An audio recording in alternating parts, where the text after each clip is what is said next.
नमस्कार मित्रांनो, माझं नाव आहे वेदांग आणि आजच्या व्हिडिओमध्ये मित्रांनो मी तुम्हाला ओवाच्या झाडाला कसं उगवायचं आहे त्याच्याबद्दल माहिती सांगणार आहे. तर सगळ्यात पहिले जे ओवाचं झाड आहे त्याला तुम्ही बियांनी उगवू शकता किंवा कलमेनी तयार करू शकता. तर सगळ्यात जी सोपी पद्धत आहे ती मित्रांनो याने कलमेनी उगवणं आहे. पण समजा मित्रांनो तुम्हाला यांना बियांनी पण तयार करायचं असलं तर तुम्ही करू शकता. पण एकच आहे मित्रांनो, बियांनी तयार करताना ओव्याच्या झाडाला खूप जास्त टाईम लागून जाते. पण ही पण प्रोसेस चांगली आहे. तर बियाणे कसं तयार करायचं आहे, सिंपल तुम्हाला जे ओव्याचे बिया असतात ते घेऊन घ्यायचे आहे. अजून मग एखादं लहानसं पॉट सिलेक्शन करायचं आहे. याच्यापेक्षाही लहान पॉट जे छोटे छोटे पॉट्स येतात एवढ्या साईजचे, त्याच्यातच तुम्हाला बिया लावायचे आहे. कारण त्याचे झाडं खूप लहान असतात. अजून ते जास्त पाण्यात गेल्यामुळे किंवा मित्रांनो खूप जास्त जोरदार हवा आली तर ते खराब होऊ शकतात. तर त्याच्यासाठी त्यांना लहान पॉट्समध्येच लावायचं आहे. पॉटिंग मिक्ससाठी साधी मातीमध्ये पण लावू शकता किंवा मातीमध्ये 50% रेती 50% माती याचा मिक्सचर करून तुम्ही त्याच्यात ते बिया लावू शकता. बिया सिंपल तुम्हाला लावून द्यायचे आहे.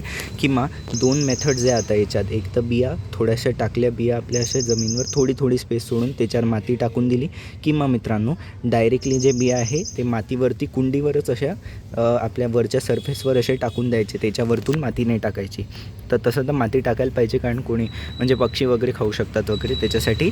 तर मग माती जी आहे मित्रांनो ती एकदम बिया लावायची आणि त्याच्यावर हलकी माती टाकायची. खूप जास्त आपण बाकी बिया लावायला टाकतो तसं नाही, हलकीशी एकदम अशी माती फक्त त्याच्यावर झाकायची आहे बस. आणि मग त्याला पाणी देऊन द्यायचं आहे काहीच आणि त्याला असं शेड एरिया वगैरे जे असतं त्याच्यात ठेवायचं आहे. एकदम डायरेक्ट फुल सनमध्ये नाही ठेवायचं आहे. काही दिवसातच पाल लहान लहानशा रोपं येऊन जातात. अजून 1-2 महिन्यात मग ते चांगलं एवढं मोठं रोप तयार होऊन जात असते ओव्याचं झाडाचं. मग आता या कलमेवर पाहू. तर कलमेने उगवणं सगळ्यात सोपी आहे मित्रांनो. कोणाकडे पण ज्याच्याकडे कलम असेल ती तुम्हाला अशी कलम कापून घ्यायची आहे. अजून मग त्याचे जे खालचे पानं आहे ते तुम्हाला असे रिमूव्ह करून घ्यायचे, जे जमिनीच्या पाशी असतात.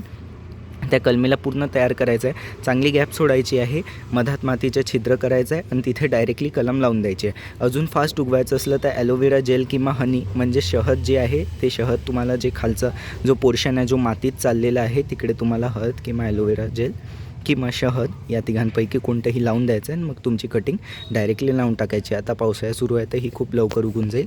अजून जास्त काही याला लागणार नाही. सरळ कलम मातीत खोचून द्यायची आहे. ओव्याची कलम तशीच लागून जाते आणि मग काहीच 2-3 महिन्यातच ही कलम खूप जास्त स्पीडने वाढते मित्रांनो. आणि मग याला तोडून तोडून तुम्ही याची अजून झाडं तयार करू शकता.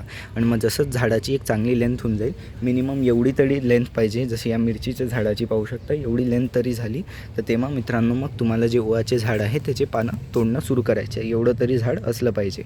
मग तुम्ही याचे जे ओव्याचे पानं आहे ते आपल्या किचन वगैरेमध्ये यूज करू शकता.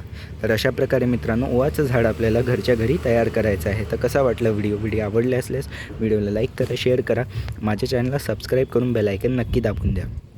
अजून मित्रांनो आता इथे स्क्रीनवर तुम्हाला खताची प्लेलिस्ट येत असेल, त्याला क्लिक करून नक्की पाहाल. त्याच्यात मी खूप चांगले ऑर्गॅनिक फर्टिलायझर्स सांगून ठेवले आहेत, त्याला क्लिक करून नक्की पाहाल. व्हॉट्सअपचा ग्रुप नक्की जॉईन करा. लिंक कमेंट डिस्क्रिप्शन दोन्ही याच्यात टाकून दिल्या. लिंकला क्लिक करून व्हॉट्सअपच्या ग्रुपमध्ये जॉईन होऊ शकता. आणि झाडासंबंधित काही प्रश्न विचारायचे आहेत तर व्हॉट्सअपच्या ग्रुपवर तुम्ही मला विचारू शकता. धन्यवाद.